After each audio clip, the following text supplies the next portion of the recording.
हर हर महादेव दोस्तों। देवासुर संग्राम की रहस्यमयी कथा बहुत प्राचीन समय की बात है, जब देवताओं और असुरों के बीच भयंकर युद्ध चल रहा था। इसे ही देवासुर संग्राम कहा जाता है।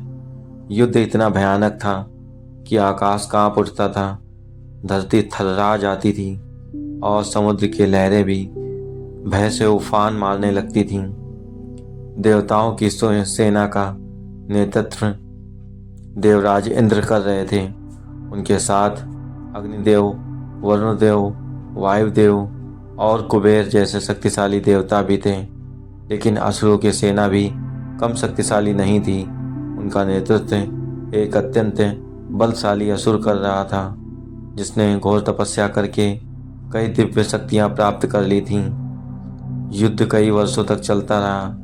धीरे धीरे देवताओं के सामने एक बड़ी समस्या आ खड़ी हुई। युद्ध के लिए सेना चाहिए और सेना के लिए भोजन चाहिए, हथियार चाहिए और इन सब के लिए धन चाहिए। लेकिन लगातार युद्ध चलते रहने के कारण देवताओं का खजाना खाली होने लगा।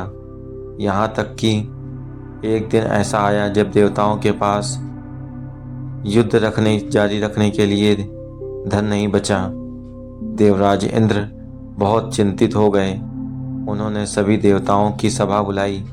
सभा में इंद्रदेव बोले, हे देवताओं, यदि यही स्थिति रही तो हम युद्ध हार जाएंगे। हमारी सेना कमजोर हो रही है और खजाना भी खाली हो चुका है। देवताओं के खजाने के स्वामी कुबेर भी चिंतित थे। उन्होंने कहा, हे इंद्रदेव, मैंने पूरा खजाना देख लिया है।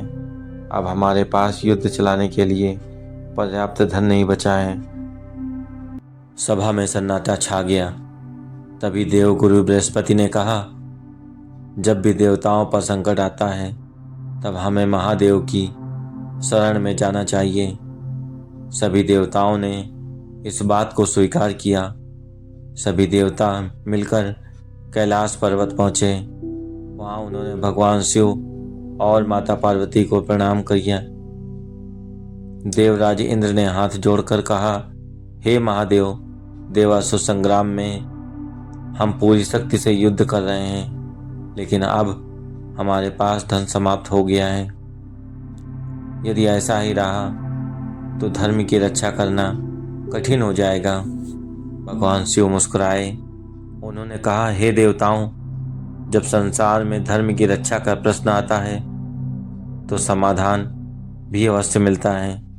फिर महादेव ने एक रहस्य बताया। उन्होंने कहा, मेरे एक अत्यंत शक्तिशाली रूप है, स्वर्णाकर्षण भैरव।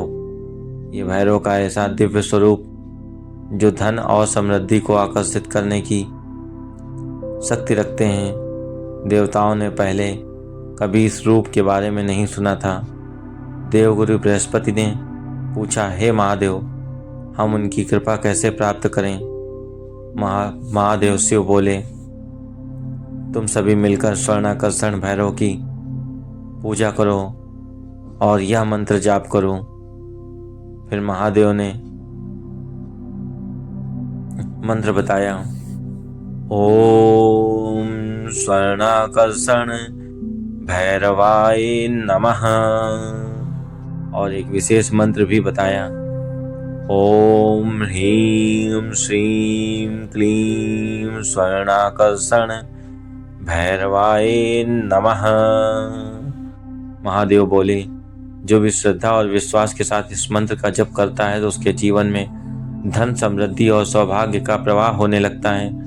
देवताओं ने तुरंत वहीं यज्ञ और पूजा आरंभ कर दी। देवताओं ने कई दिनों तक स्वर्णाकर्षण भैरव मंत्र का जाप किया और ओम ह्रीं श्रीं क्लीं स्वर्णाकर्षण भैरवाय नमः मंत्र की ध्वनि पूरे कैलाश पर्वत पर गूंजने लगी। जैसे जैसे जप बढ़ता गया वैसे वैसे एक अद्भुत ऊर्जा वातावरण में फैलने लगी। एक दिन अचानक आकाश से दिव्य प्रकाश प्रकट हुआ। उस प्रकाश से एक तेजस्वी रूप प्रकट हुआ। वह थे स्वर्णाकर्षण भैरव। उनका स्वरूप अत्यंत तेजस्वी था। उनके शरीर से सोने जैसा प्रकाश निकल रहा था।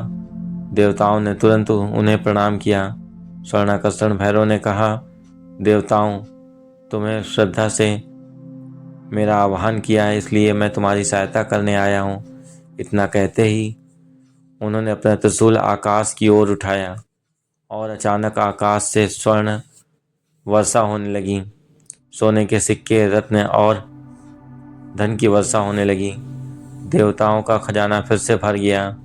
कुबेर आश्चर्य से बोले, ऐसा चमत्कार मैंने पहले कभी नहीं देखा। देवताओं की सेना फिर से मजबूत हो गई और कुछ ही दिनों बाद देवताओं ने असुरों पर विजय प्राप्त कर ली। कहा जाता है उसी समय से स्वर्णाकर्षण भैरव की पूजा और मंत्र जाप का महत्व बढ़ गया है। मान्यता है जो व्यक्ति श्रद्धा से यह मंत्र जप करता है, ओम ह्रीम श्रीम क्लीम स्वर्णाकर्षण भैरवाय नमः, उसके जीवन से धीरे धीरे धन की कमी, आर्थिक संकट और दरिद्रता दूर होने लगती है।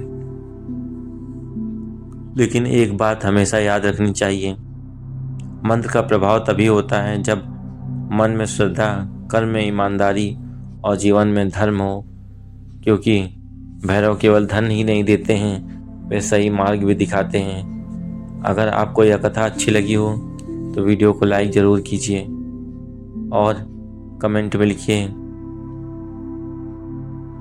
जय स्वर्णाकर्षण भैरव। धन्यवाद।